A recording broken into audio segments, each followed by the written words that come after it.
You misunderstand ease. I think whoever said that means joy, not the quality of being easy. And difficult things can bring joy, and joy can bring ease. Asia Gable. Bending Not Breaking, Season 7, Episode 6, The Battle of Zaofu.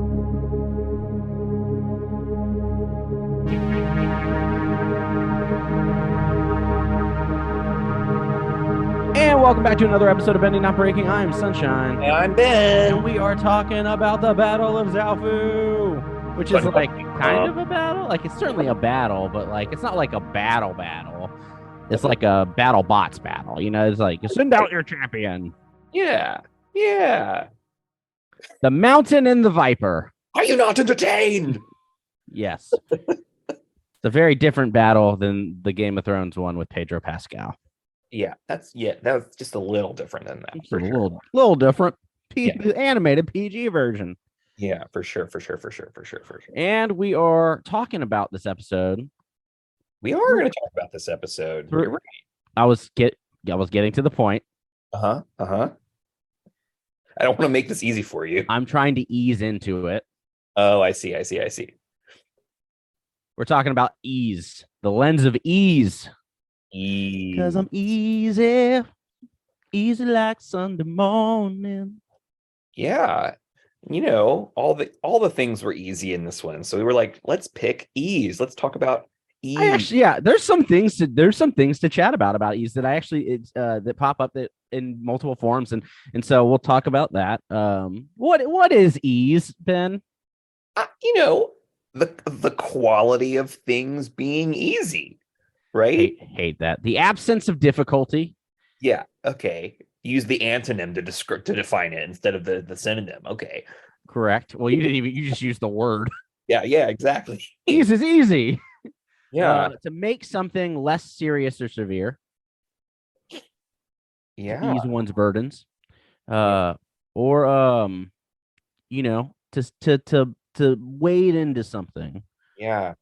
Well, and I think what's neat about this is to think about how ease is relative, right? And so easy and what has ease in my experience is going to be very different than what is easy in your experience. Yes. Yeah. Well, with different identities and qualities of their bodies and minds.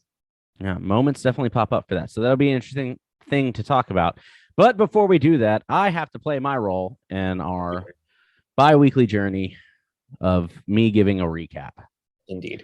So you got 30 seconds on the clock? I sure do. Are you ready? I'm ready. On your mark, get set, go. Su Yin and Sons try to ease into camp and muck duck Kuvira, but it's a trap, leading to a conversation with Korra, but then an actual fight with Korra, who then uses other airbenders to jump in while breaking the rules of engagement and trying to escape. It's very wrong. Elsewhere, Varric is forced to work on spirit vines with Bolin and makes a bomb, and Bolin saves them both before they could be permanently part of the banyan tree fertilizer. That's it. Wait, you still have a second. Oh, wow. That was... You didn't even use your whole time. Again, fight. You could have been superfluous with details, and you just chose to just leave them out. No, I pretty much nailed it. There's a big fight scene. Yeah, big fight scene. Core struggles. Lots of muck duck. Well, yeah. Try to muck duck Kuvira. Yeah. Yeah. For a second when you said that, I was like, dang, was that an Avatar reference that I didn't catch? And then...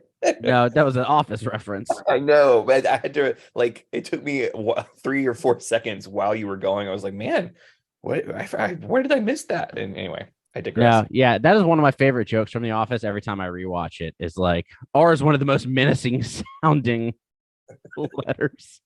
Murder. That's why it's called murder and not muck duck.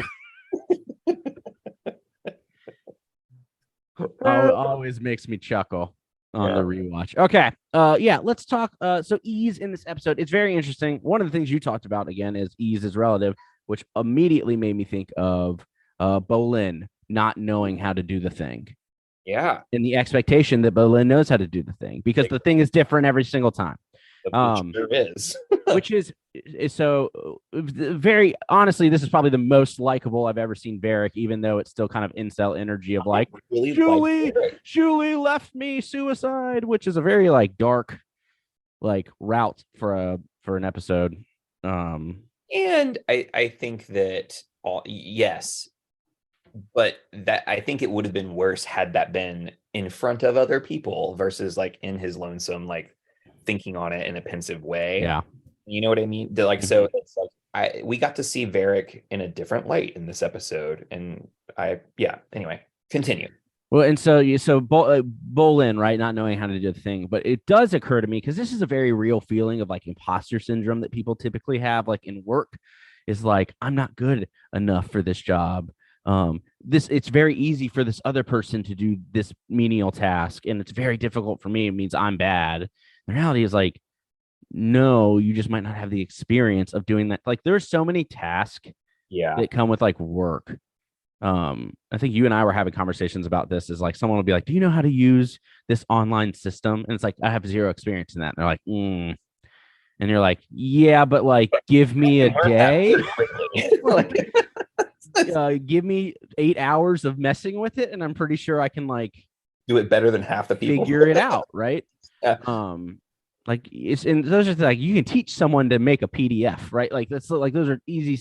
So there's certain things like that happen though, whether it's in healthcare or any other field that's happening, or where you're like, I don't know how to do this. And it's like, well, you haven't had the opportunity to do it and learn it, and so it will eventually become easy to do those things. Yeah. So one of the things you lifted up here is really interesting for me because I can't find the source from which I heard this originally, and that's going to bother me. But you lifted up imposter syndrome, and imposter syndrome is inherently a product of oppressive systems. And so it's a product of patriarchy, white supremacy, and what it does is it creates this feeling of I'm an imposter. I don't have the qualities because we have been told all our lives that we are inferior. And when we have been gaslit to believe that over the course of all of our systems contributing to this, all of the lingo contributing to this, all of our culture contributing to this, it creates a system in which imposter syndrome is a natural occurrence for people who are oppressed. And it makes it so that it's more difficult for people in that position and removes the ease because of the context. And I wish I could give you more details as to where I saw this, but alas. And that makes a whole lot of sense. If the room has always been straight white men, yes.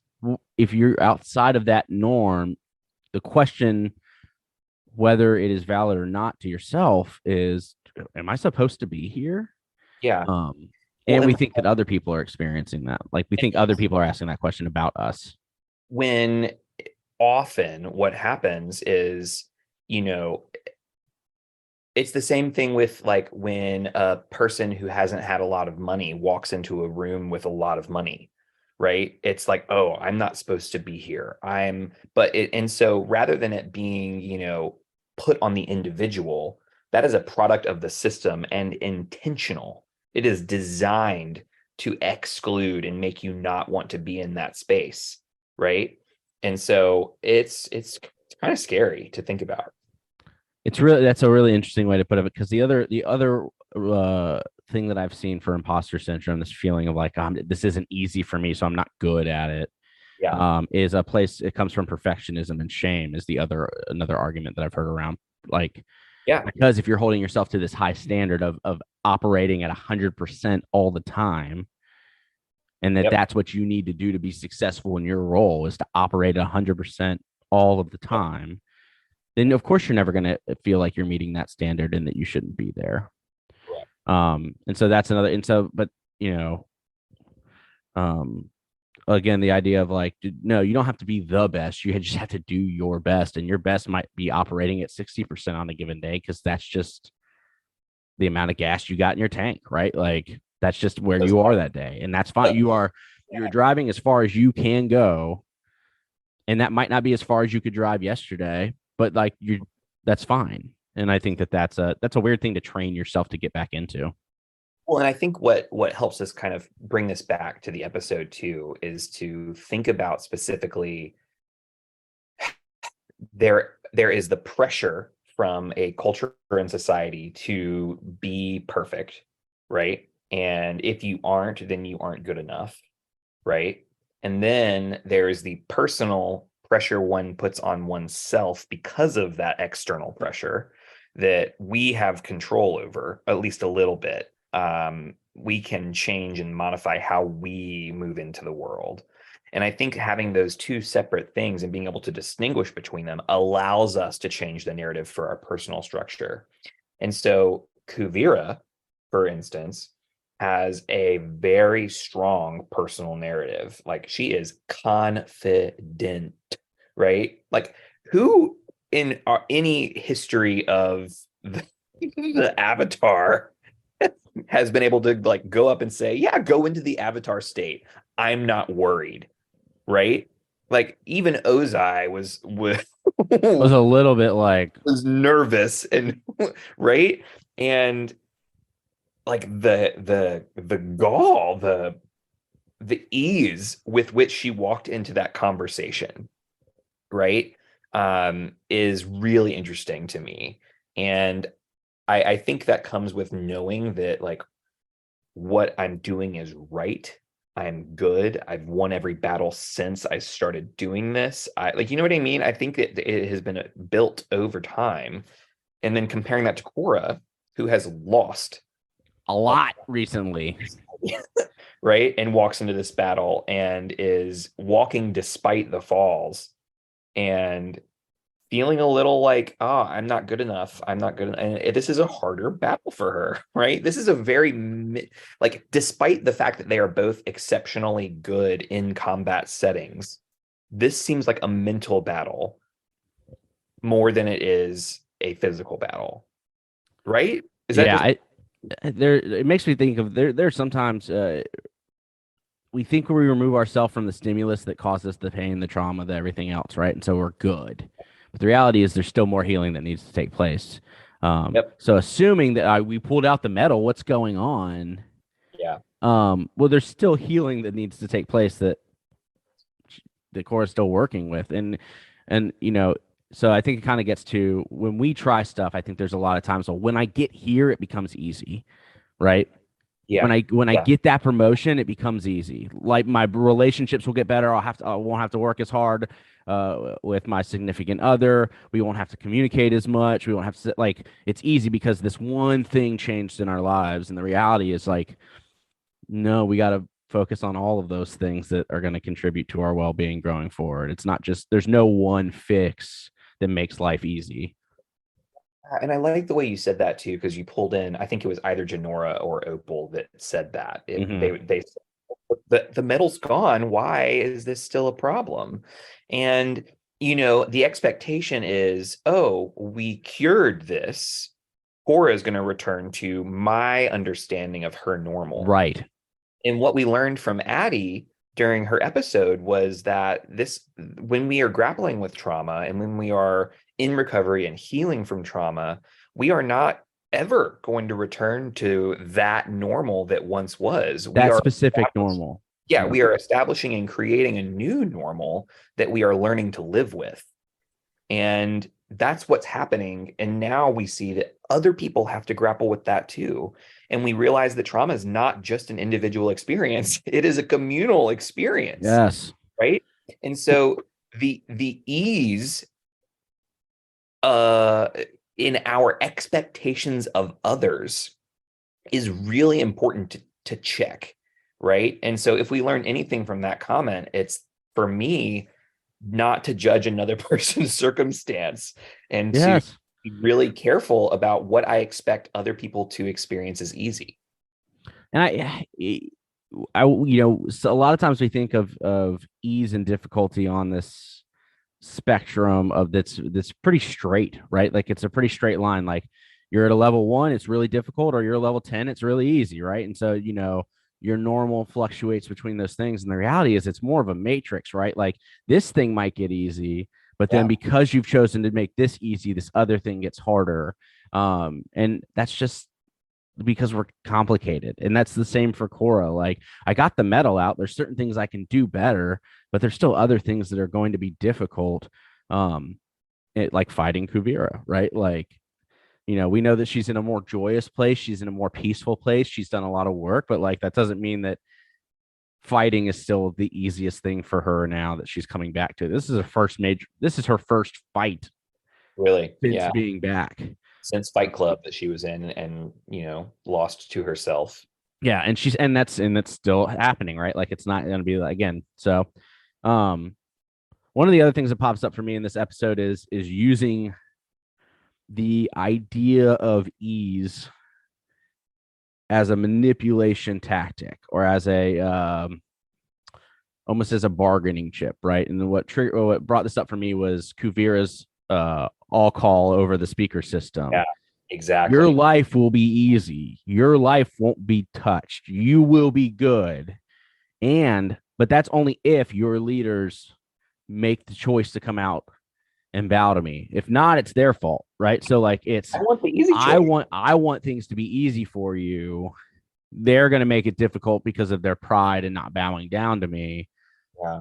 So now you're positioning it so it's like, who are they going to be mad at when things go to, Exactly. go to hell? And so, And that phrasing matters, right? That's so important.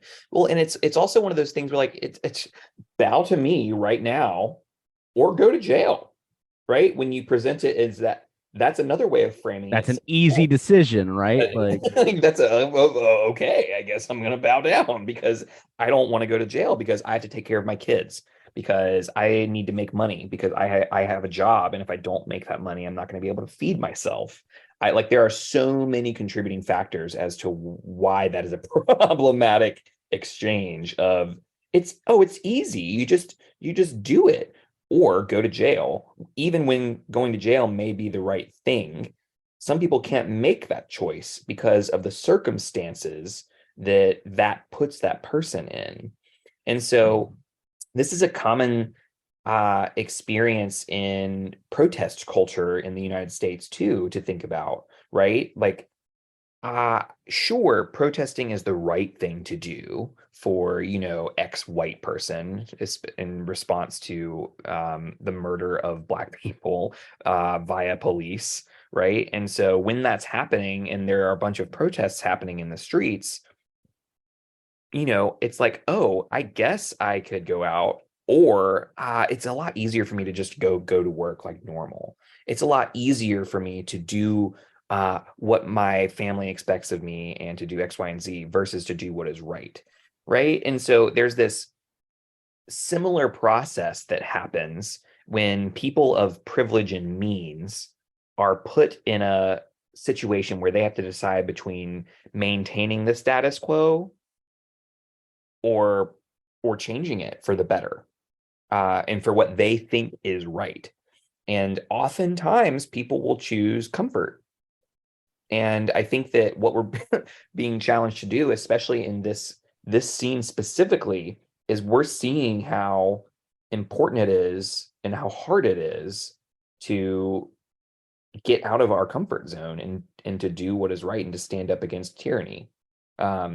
And it's complex. It's not an easy decision, but it is a decision that more often is being asked of people of privilege and means in this country, like to call your senator when another, anti-trans bill comes into legislation, right? Or no, it'll just iron out as it is, yeah, right? because even if something is considered easy sometimes, and again, ease is relative. Yep. Sometimes we choose just the easiest of the like. It's not hard typically uh, to find a way to communicate with a senator, state senator, via voicemail, email. Like By an email. that Yeah. is relatively easy depending on who you are. Yeah. It is easier to not do that. Correct. And so even when something can be easy, sometimes we lean with the easier, right? And so It's how do we push ourselves out of that norm when Mhm. standing up to the fascism that we are seeing in the Legend of Korra and in our current world. Oof.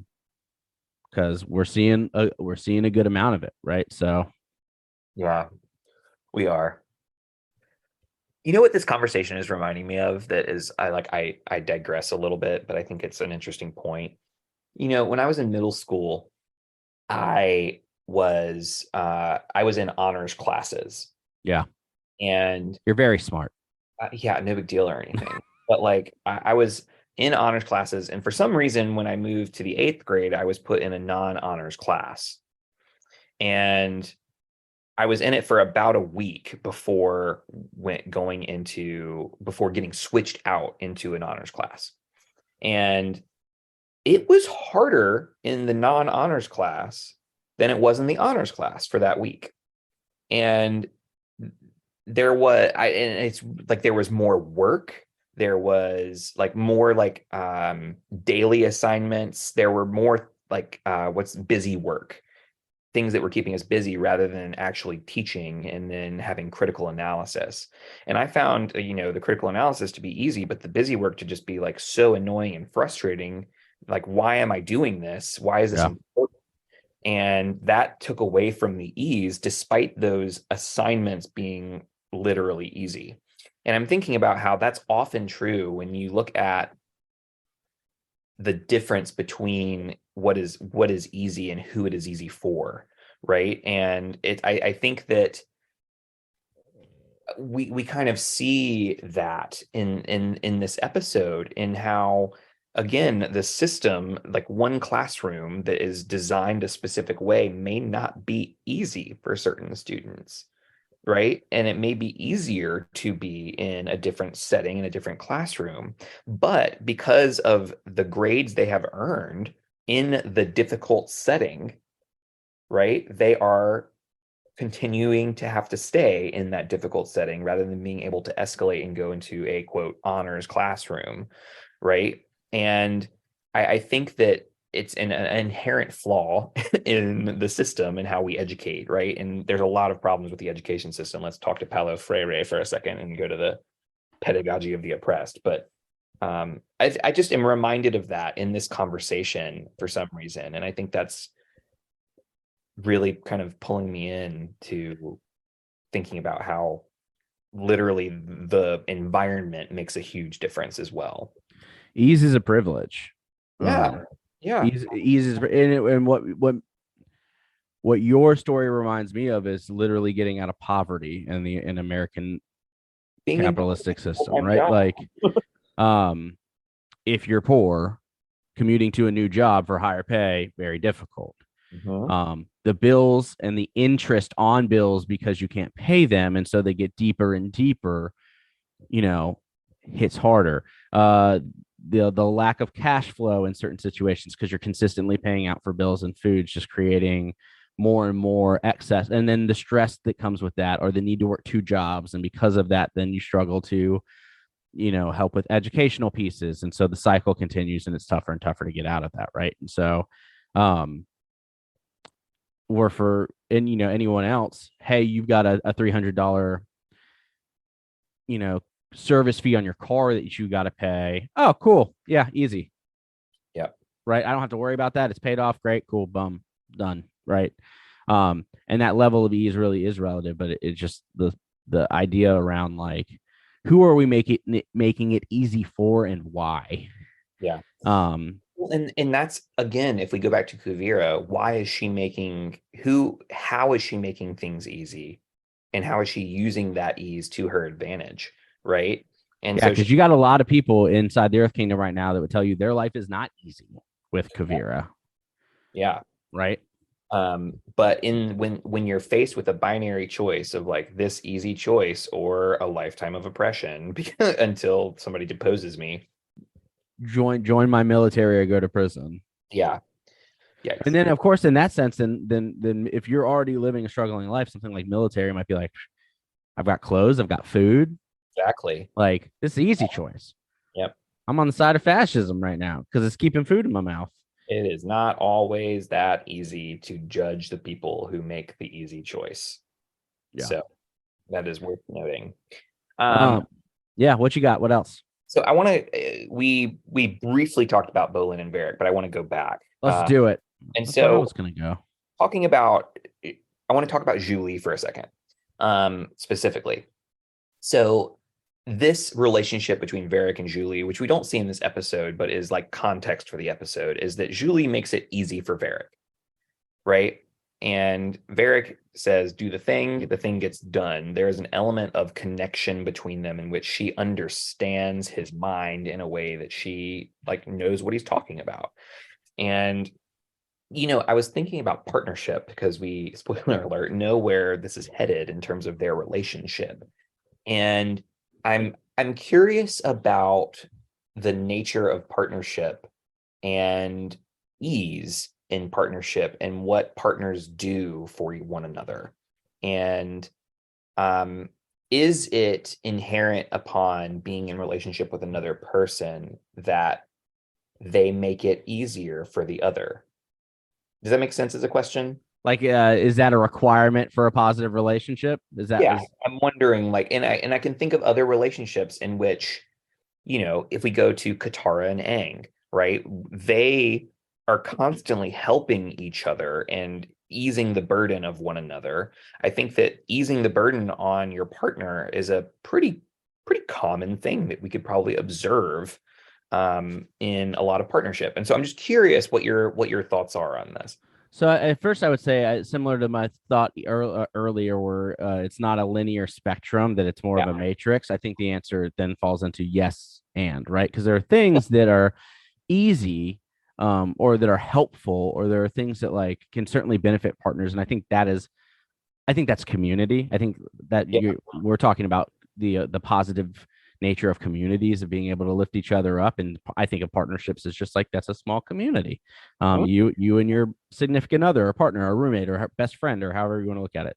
So yes, but there's also stuff that like if you get down into weird like so because we'll get back to Julie, but like so the answer is yes, and I think there are also things that get done differently that maybe don't make life easier in the viewpoint of the person, but like overall, that it's a net positive, if that makes sense. Well, and So like it's easy for me to load the dishwasher the way that I want to load it. sure. But it's also sometimes helpful for my partner to be willing to like do that. And Yeah. then, but you're like, that's not how I would load it, and that's what not efficient. And like those are micro moments of like, is it easier? But I think the answer is yes.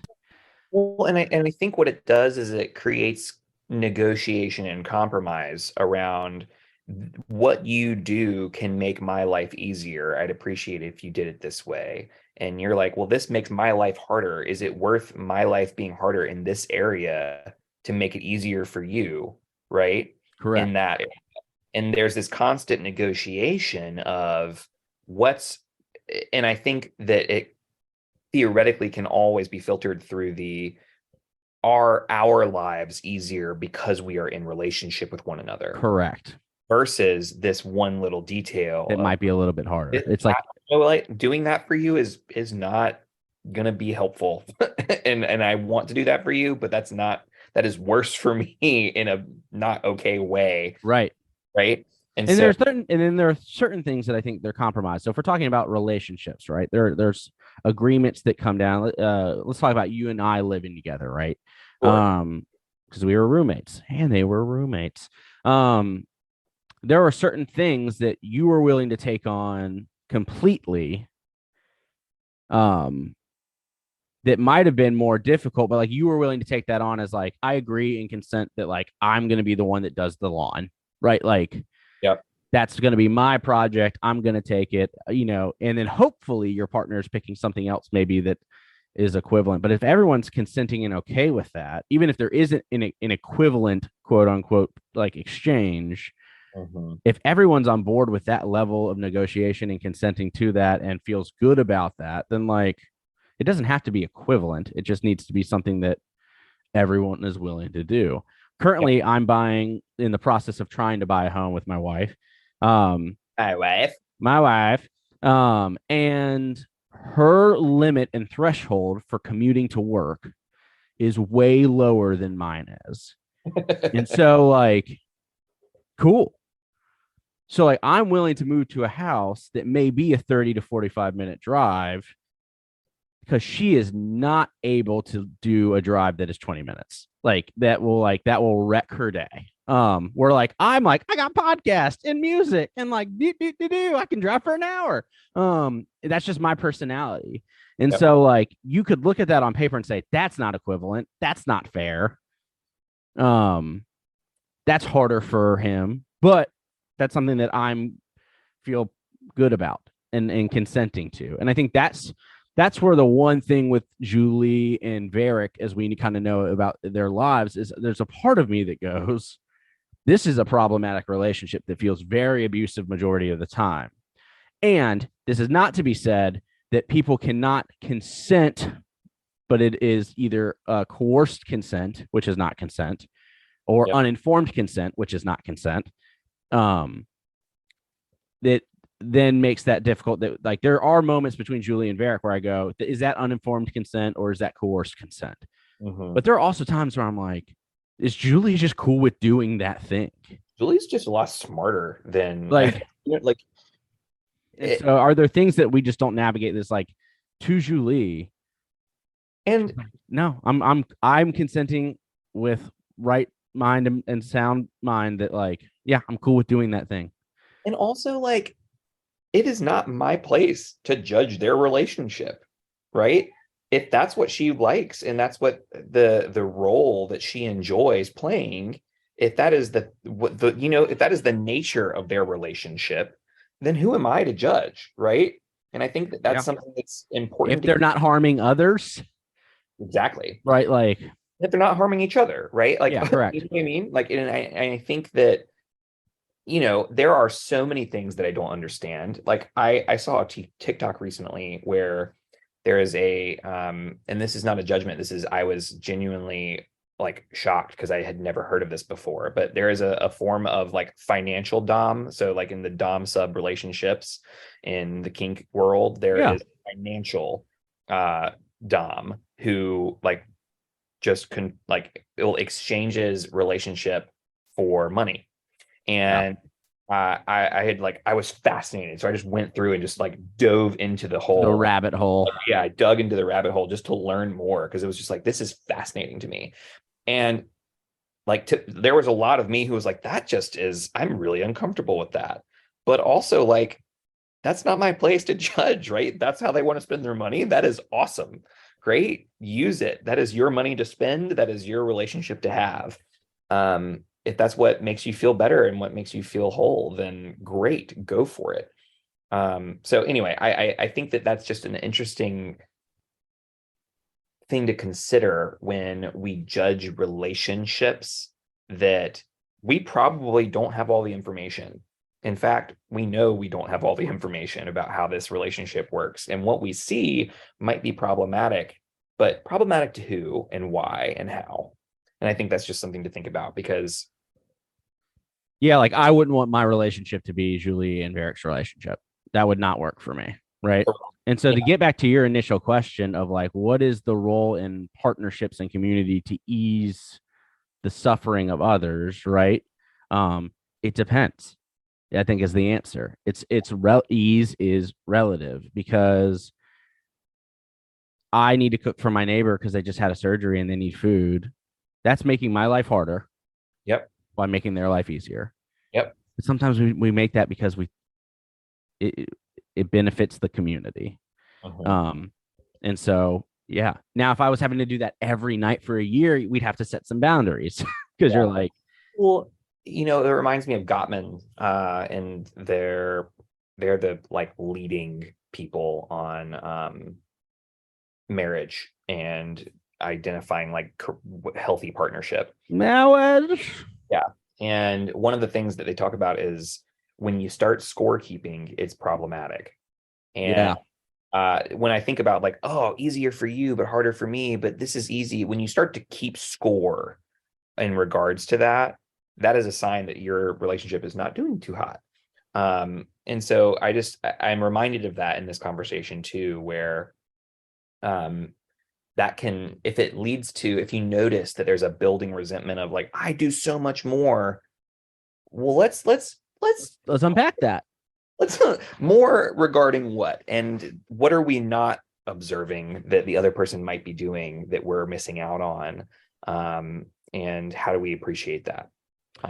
One of the questions that me and my partner will ask each other is, do we feel okay with the balance of responsibilities as they're currently happening? And sometimes the answer is like, yep, all right, cool, we'll continue to go. And sometimes it's like, actually, no, this thing at work is taking a lot more of my time and energy and effort. It would be beneficial if you are willing to cook all the dinners this week. Yeah. Sure. Like, so that conversation of what makes ease and what it, because, is important. And again, people's thresholds of how much they can handle something are also very different. Yep.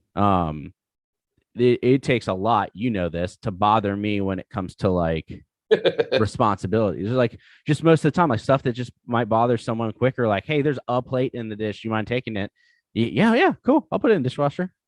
I also am cool with like, yeah, that plate, we have 3 plates in the dishwasher or in the sink, less than a day, also cool. Like, most of that stuff flows off my back. And so people's ability to say like, hey, you've been doing all of the vacuuming, you've been doing all of the child caring, there's relationships where it's typically fine to be like, yeah, no, I'm cool with that. My threshold and capacity for that is just very high. And so sure.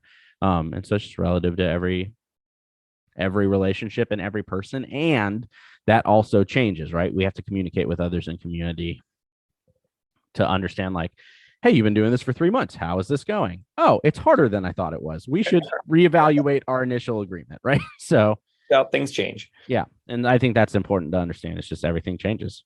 Yeah. Where else would you like to go? So this is it's a weird, it kind of goes back to the idea of taking the easy way out. But it's a weird analogy because it's about the bad people taking the easy way out and it costing them. So you're kind of like, in that situation, like, I'm glad they took the easy way out. But because I think about, I don't want my hands to get blown off. Can we just let Bolin do it? Yeah. And then now they've got a team that can, had they not taken the easy way out, most of that stuff wouldn't have happened. Or Varric would just be gone and would have done it anyways, but no one would have been able to earthbend him out of there. Yeah. I was really impressed with Varric in this scene. I think we really got a sense of his brilliance, right? Because other times it's played off for fun and not really leaned into, but we know he's intelligent because he's clearly developing technologies well.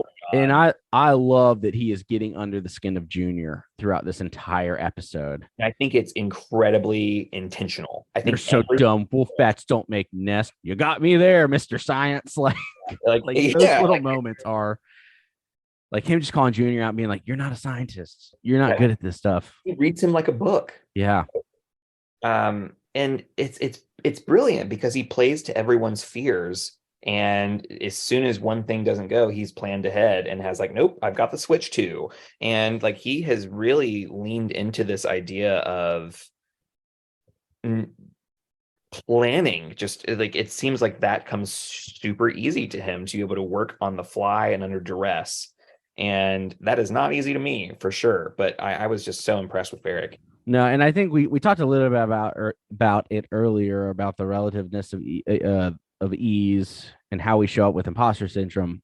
But it's important to highlight here as well that Varric could not have done what Bolin did at the end of this episode, which is get them out and away from that explosion. Nope. Right. So even though Bolin couldn't do a lot of the things that his team needed at the time, Varric couldn't do the thing that their team needed at the time. That was easy for Bolin to do. And I think that, again, that's just an importance of, just because some things are hard for you doesn't mean you don't have value. Just because some things are difficult doesn't mean that you're not worthy of love and belonging. And so I think that's also important just to highlight. And there was a moment in this exchange between Bolin and Varric that really got me, because it's such a tough experience when you're in the moment. But Bolin is freaking out. right? Bolin is like, I don't know how to help you. Why did you bring me here? I don't want to be here. Help me out. Like, I don't, what are you doing? Let me be in the cell. And then I don't want to get blown up. And then like Varric is just continuing to jibe at Batar Jr. And then there's this moment where he's like, no, I'm gonna blow everything up. And Bolin's like, no, no, don't blow me up. I'm not okay with it. And then Varric just turns him and says, dude, trust me.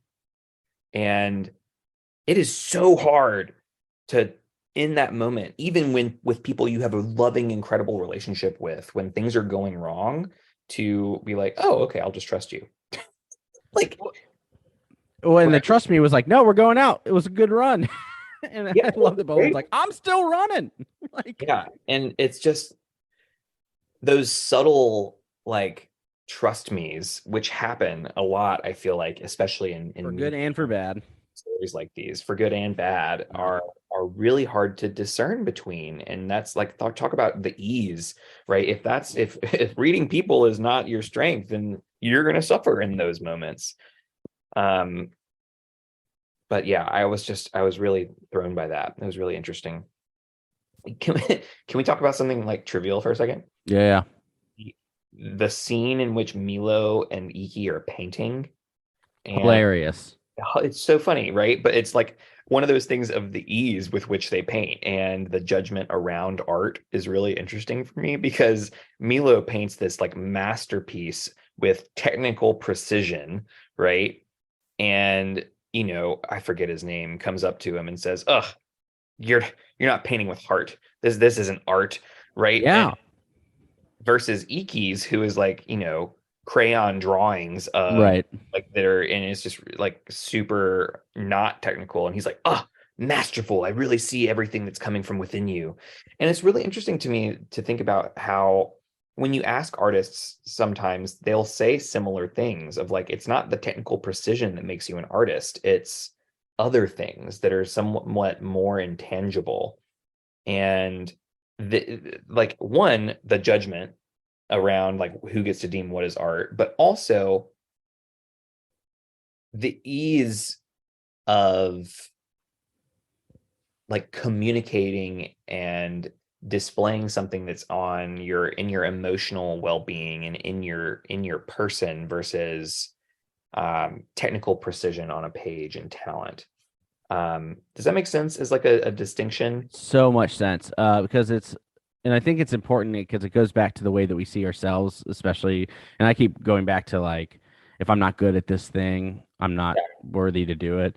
Um, it definitely happens in almost all forms of art, right? I don't want to play piano in front of people until I'm good enough to play in front of people. Yep. I don't want to show my paintings to folks until it is good enough to show to Yep. others. And a lot of times that gets translated like I don't have the technical skill. Exactly. Dude, I've seen some of the most cool musical performances that have ripped my heart out. There were four chords on a guitar by someone who started Yeah. 3 weeks ago because the guitar proficiency wasn't good, but the writing proficiency was immaculate and the performing proficiency was immaculate.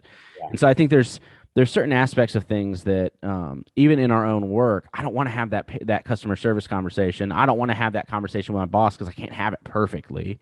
And Exactly. the reality is like, no, there's value in the suck. There's value in the not doing it perfectly because that's how you get to it. And so that doesn't mean you're not good enough. It means that it's not going to be easy for the first little bit. Parent conversations with me right now when it comes to like childcare stuff, they're not always easy, but I've gotten really good at them over 15 years of being able to de-escalate, to being able to listen, to being able to not pass judgment or like get defensive. That's taken time and practice that for my first parent conversation, I wasn't necessarily good at, but Yeah. you get better at them. And Well, so, and I think what's interesting about that is that reminds me of like, oh, you're such a natural at that. And no, I have spent 15 years honing these skills, mhm, right? And correct. and so it's the same thing with a lot of skill building, right? There's a lot of quote soft skills that are, oh, you're just a natural leader. No, I have built up and cultivated the skills that have put me in this position, right? And you can name that with pretty much any soft skill, right? And hard skill, but like a lot of times there's more like assumption that soft skills are either just naturally given to us by the grace of God versus, something that is actually able to be built via skill building, Well, this makes me think of, and I'm not sure if this happens anywhere in this episode specifically, but it is when we're talking and having a conversation about ease. When things aren't easy, how that lack of proficiency can be weaponized. Yes. And I don't know if I can pinpoint a moment in this episode around that. But the ability of, I used to do it to my dad all the time when they were telling me to like trying to teach me how to like iron shirts when I was a kid. Yeah. I'd like mess up on purpose. I'd be like, oh, you got to do it. Do it. Y'all got it. If you want a clean shirt, y'all got to do it. And that is a very real thing that people will do. Oh, I'm not good at pulling those reports. I'm gonna need you to pull them for me. Yeah. Oh, I'm not good at a parent conversation. I'm gonna need you to do that parent conversation. And so that not only, and it might be valid, right? I might not be good at doing those things. Yeah. But then using that as a way to like absolutely get rid of any sort of like animosity, make my life easier to do those things is there's problematic in that. So if anything, it was in Varric like lying to Batar to get Bolin to come, but the motive. Right. The last thing on my mind with the content of the episode and relative to ease is circling back to Korra and thinking about the hero's journey. Joseph Campbell's hero's journey, and thinking about how the hero encounters a problem, and when they encounter a problem, they try to avoid it or they try to solve it in all of the easiest ways before they finally face the fear that they are grappling with. Right. And we see it with Korra in a way, in a microcosm in this episode of like Korra is scared of the avatar state. So she tries to talk with Kuvira and see if, will talk work. She tries to fight Kuvira without using the avatar state. And then eventually she finally gets into the avatar state. And that's what she's scared of. And it leads to the problem. Right. And so it's one of those things where the hero's journey is like all about facing the fear. And in this case, it's, the trauma and the fear that she's experiencing.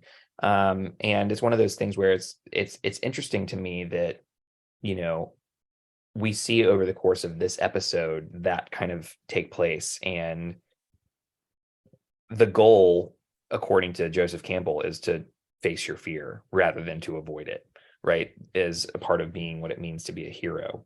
And so it's tough to expect that from everyone, but that's what, the model calls for, I guess. Yeah, it's funny. It's in almost every sports movie. There's always like the two teams meet up beforehand, and the person you're rooting for just gets absolutely smashed, and then sports montage, and then they win the next time they meet. Like almost every boxing movie, almost every sports event, there's something like that happens. And so it just makes me think. This is all I could think about when I was watching. It's like, she's in her losing fight. Yep. She's got to lose this fight to win. Lose this fight so she can come back and win the next one. But yeah, well, cool. Any other things we want to touch on the episode before we jump into our break?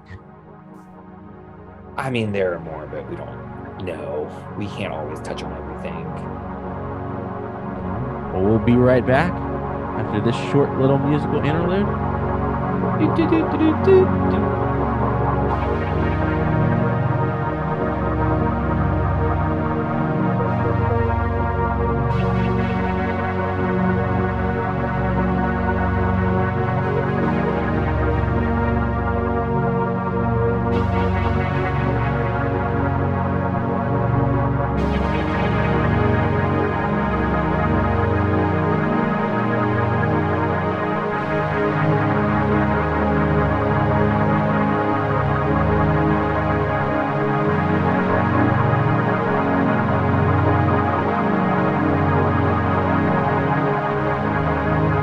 Everybody, welcome back. Welcome back.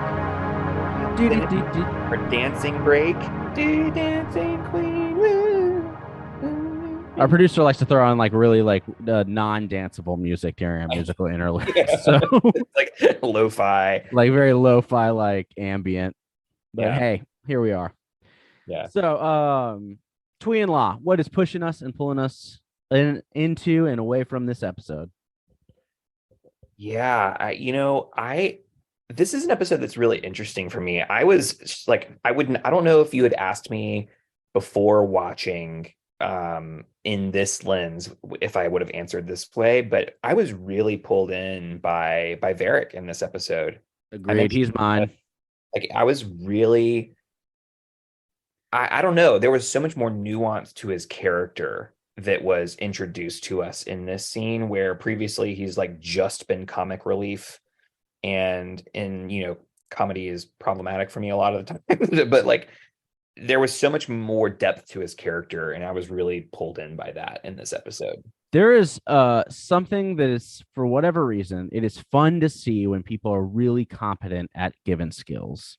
Yeah, yeah. So like it's why I get sucked into like woodworking videos on TikTok, right? Like it's just like I can't do those things and I don't really want to do those things, but it is really interesting to see someone be really good at a skill. Yeah. And I think we just get that with Varric this entire episode is like we are seeing a competent, clever, thoughtful, somewhat altruistic, like for the first time, Varric, and it is the most as much as I love Korra and will watch Korra for days, I agree. I think the Varric arc is probably the most engaging part of this episode. Yeah. Well, and I think this is a hard part of the Korra arc to watch because what we've seen is Korra heal this whole time. Like we've seen her down, down, down and healing, and then we see that we're going back Yep. down after this ascension where we see her dive again and it's always hard to it's the messy middle. It's Brene Brown's messy middle, right? Like you can't skip part 2, you can't skip the hard part, and this is the hard part for Korra, and we're getting there. But yeah, I was definitely really engaged with Varric. What about you? For what kind of pushed you away? Using Julie as bait was probably what pushes me away. Now, granted, Julie does not mean a lot to Kuvira, yeah. Kuvira, or kind of does if because Kuvira at the end of the episode's like, you're gonna help me with some spirit Right. vine nonsense. There's nothing that would have stopped, and nothing that I have watched that I wouldn't believe, except if the fact you just believe that Su Yin wouldn't kill anybody. But Exactly. like, there's a body. What is stopping from me on this cot? What is stopping from me just like sending a pointed rock straight up the middle of that bed? Yep. And like being done with this entire thing. Yep. But it's Julie, right? And so like you could argue that the Kuvira is currently more abusive to Julie than Varric ever was. Make that argument. Yeah. That is, I don't know if that's how I feel long term, but like in this moment, you could argue that is certainly a thing. Julie says, "Don't hurt me." Correct. Like, and so there was not a clear understanding of what the expectation was from what was going to happen based off of what we saw, right? Exactly. So, and if Kuvira was confident that Su Yin wouldn't kill her, then she could just as easily have been in that bed too and still done what she did, right? Oh yeah. And so like, yeah, there's a level of the only reason you don't put yourself in that bed is if you think that there's a possibility that whoever's in it could be killed. There's a level of fascism realness that is just too on the nose right now, and I think that's another part where you're just kind of like the conversations, the language, the rhetoric that you're just like, geez, like it is real familiar. And I think that's important for us as we're talking about, all right, what's the easy way? Is the easy way to not go to protest? Is the easy way to not? Yeah. And what is the right thing to do? And that's, I think a lot of us are going to get challenged on what's easy and what's not and what's comfortable, especially if it means that, because there's a lot more anti-queer bills have been passed this year. And it's over 480 anti-trans legislation alone this year. Wow. There's a lot of nastiness happening right now that a lot of us are going to have to answer the question of like what's easy and comfortable and then what actually needs to be done. It's not great. And just if like we're from North Carolina, right? And North Carolina also just proposed 3 or 4 anti-trans bills. precisely. And so again, if you're listening specifically from North Carolina, just because we are in North Carolina, note that we are very much in the thick of it, as are many states. So yeah, so I think overarching that is something that like there are, what pushes me away specifically, actually. It takes me time to process. Mm-hmm. And there are some people where they come up against somebody who is like Kuvira, and they are able to like deconstruct their argument right in front of them and spit back at them exactly why what they're saying and how they're saying it is problematic. And I am not one of those people. Right. I need time to process. And like I heard you say that, and I'm like, oh, I kind of agree with what you said, but like I can't agree with what you said because I know it's wrong, but I don't know how to say it was wrong. And Kuvira is really good at talking circles around people. Well, and there's so much of that in what we consider normal political debate right now, is that there's a lot of stuff where it's like, oh, it's a lot of well, of course we all believe this, so here's the baseline, and then they quickly jump to the thing. It's like, whoa, like that's not an absolute, that is not an actual statement that we all agree with. You've just positioned yourself to be able to like, well, we all want kids to be safe, and they're like, well, let's break this down because you're not actually talking about safety right now. Anyways. So Kuvira's good at that. And I'm really bad at responding to it. And it makes me feel in real time. Yeah, in real time. If you could write a dissertation on why that thought process is wrong, you got it down. Like over time, but like in the moment, if I'm having a conversation with someone and they're like, oh, blah, and I'm like, I kind of freeze, and I don't know how to say what I want to say very well in that moment, because there are too many directions my head goes as to why it's a problem, rather than thinking about what's the most logical response and the best order to respond with and things along those lines, that I freeze. Right. And I hate feeling that way. And like this episode, when I watch Kuvira talk to these different groups and articulate certain things, I'm like, no, I have this gut instinct response that's saying no, bad, but I can't immediately say why. And it just really highlights how I feel. Like, so how's that going to play in your devotion this week? How yeah, how are you going to bring that together? Okay, we're talking about water. Water. That is the element this week, is water. And so as we set an intention around water, and then thinking about pairing that with ease, which is our lens, the thing I guess that comes to mind for me is this idea that there is a cyclical nature to the way water works.